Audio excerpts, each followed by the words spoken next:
গোপালগঞ্জের শাহাপুরে savanna eco resort and natural park নির্মাণের আগে সাবেক আইজিপি বেনজির আহমেদ নিজে দাঁড়িয়ে ড্রোন ক্যামেরা দিয়ে প্রথমে নকশা করেন, পরে ফসলি জমিতে পিলার দিয়ে দখলে নেয় তার লোকজন। স্থানীয়দের ভয়ভীতি দেখিয়ে লিখে নেন সম্পত্তি। মিলেছে সাবেক আইজিপি বেনজির আহমেদের বিপুল সম্পত্তি। সুয়াল্লেক ইউনিয়নের শ্রীকন্যা ও নিজের নামে কিনেছেন 25 একর জায়গা। শুধু তাই নয়, লামার ডলুছড়ি মৌজায় রয়েছে শত একরের লিজ নেয়া প্লট। প্রভাব খাটিয়ে কেনার পাশাপাশি অনেক দরিদ্র পরিবারের জায়গাও দখল করে গড়ে তুলেছেন আলিশান বাগানবাড়ি। মাছের নজিরের বিচার হবে বলে মন্তব্য করেছেন আওয়ামী লীগের সাধারণ সম্পাদক ওবায়দুল কাদের। রবিবার দুপুরে ধানমন্ডিতে এক সংবাদ সম্মেলনে তিনি বলেন, দোষী সাব্যস্ত হলে বেনজিরকে দেশে ফিরতে হবে। এদিকে সাবেক আইজিপি কোথায় আছেন সেটি সরকার না জানলে সে সরকার আর থাকে কিনা এমন প্রশ্ন তুলেছেন বিএনপির মহাসচিব মির্জা ফখরুল ইসলাম আলমগীর। ক্ষমতাসীনদের জবাবদিহিতা না থাকায় সম্পদ লুটের ঘটনা বাড়ছে বলেও দাবি করেন তিনি। এতক্ষণ শিরোনাম শুনছিলেন, এবার বিস্তারিত। প্রিয় দর্শক, আপনি যদি এই চ্যানেলে নতুন হয়ে থাকেন, ভিডিওটি দেখতে দেখতে চ্যানেলটি সাবস্ক্রাইব করে আমাদের সঙ্গেই থাকুন। আর এই ভিডিও সম্পর্কে আপনি আপনার মূল্যবান মতামতটি কমেন্ট বক্সে জানিয়ে দিন। আর হ্যাঁ প্রিয় দর্শক, জানিয়ে দিন ভিডিওটি কোথা থেকে দেখছেন। অনিয়ম আর দুর্নীতির নজিরবিহীন উদাহরণের জন্ম দিয়েছেন বেনজির আহমেদ। সাবেক এই পুলিশ কর্তাকে নিয়ে এখন বিএনপি এবং আওয়ামী লীগেও চলছে বাকযুদ্ধ। রোববার সকালে জাতীয় প্রেস ক্লাবে এক আলোচনা সভায় অংশ নিয়ে বিএনপির মহাসচিব মির্জা ফখরুল ইসলাম আলমগীর বলেন, বাংলাদেশের সম্পদ লুট করা হচ্ছে। সরকারের ইন্ধনেই বেনজির দেশ ছেড়েছে বলেও দাবি করেন তিনি। এখন কোথায় যে আপনাকে আপনার সম্পর্কে আবার আমাদের প্রধান, আমাদের আইন শৃঙ্খলা বাহিনী হোমের প্রধান বলছেন তার সম্পর্কে আমি কিছু জানি না। তো রাষ্ট্র কিছুই জানে না, যেটা রাষ্ট্র আছে। এখন আমাদের পত্রিকা খুললে আপনি লুট আর লুট আর লুট ছাড়া কিচ্ছু পাবেন না। অদ্ভুত। তারপর কারা লুট করছে? যারা আমাদের সমাজের সবচেয়ে বড় দায়িত্বে, রাষ্ট্রের দায়িত্বে তারা।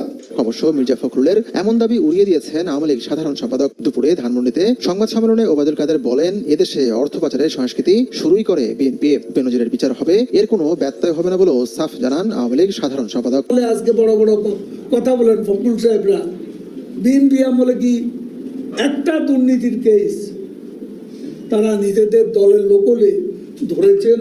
তারেক রহমান বাইরে আছে বলে কি ট্যাক্সি পেশনের মামলা হয়নি, সেটা রায় হয়নি, এবং একসময় তাকে আসতে হবে। বেনজির যদি দুর্নীতিবাজ সাব্যস্ত হয়, দেশে তাকে আসতেই। অবসরে যাওয়ার আগে সাংবাদিকরা বেনজিরকে নিয়ে কেন সংবাদ করতে পারেননি সেই প্রশ্ন রাখেন ওবায়দুল কাদের। আপনারা আগে এটা নিয়ে মিডিয়া যদি এটা বলতে পারতেন, সেই সাহসটা আপনারাও তো সবাই দেখাতে পারতেন। গোপালগঞ্জের শাহপুর ইউনিয়ন, এখানকার বৈরাগীর টোল গ্রামের বাসিন্দা জুয়েল বল। 2.5 বছর আগেও তার ছিল 2 বিঘা ফসলি জমি। ধান, সরিষা ও আলু চাষ করতেন তিনি। চাপের মুখে পড়ে এই জমি লিখে দিতে হয়েছে সাবেক পুলিশ প্রধান বেনজির আহমেদের পরিবারকে। চোখে মুখে এখন বিরাজ করছে আতঙ্ক। এই সমস্ত জমি তো আমাদের ছিল, এগুলো জোর করি পরে প্রত্যেক জোর করি আর কি কায়দা কলম করে নিছে। জোরগুলো খাটাইছে বেনজির স্যারের লোকেই। দেশ জুড়ে যখন আলোচনায় সাবেক পুলিশ প্রধান, ঠিক তখনই একে একে মুখ খুলতে শুরু করেন ভুক্তভোগীরা।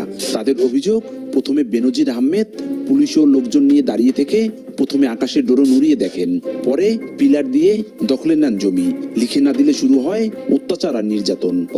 উনি ড্রোন ক্যামেরা দিয়ে একটা ম্যাপ করছিল আর কি, তখন বিভিন্ন জায়গায় রেড চিহ্ন দিয়ে রাখছিল। হয়তো এই এরিয়াটুকু ওনার একটা হেফাজতে নেওয়ার একটা পরিকল্পনা ছিল। জায়গা না দিলে তো আমরা বাস্তি করবো না, হাই যাই না একদম। কিছু দেয় নাই আমাকে আমাকে জমি ফেরত দেবে, আমাকে জমি দখল করে বসে রয়েছে, বিল্ডিং করছে। ওই জমি তো করে ধান হতো, এই তো আমরা খাইয়ে নিয়ে বাঁচতাম। ক্ষতিগ্রস্তরা জানান, গোপালগঞ্জে 500 বিঘা জমি লিখে নিয়েছেন সাবেক পুলিশ প্রধান। হিন্দুদের জমি জোর করে লিখে নিয়ে পার্ক বানিয়েছেন সাবেক পুলিশ প্রধান বেনজির আহমেদ। এসব ফসলি জমি ফেরতের পাশাপাশি তদন্তপূর্বক দোষীর দৃষ্টান্তমূলক শাস্তির দাবি জানিয়েছেন ভুক্তভোগী কৃষকরা।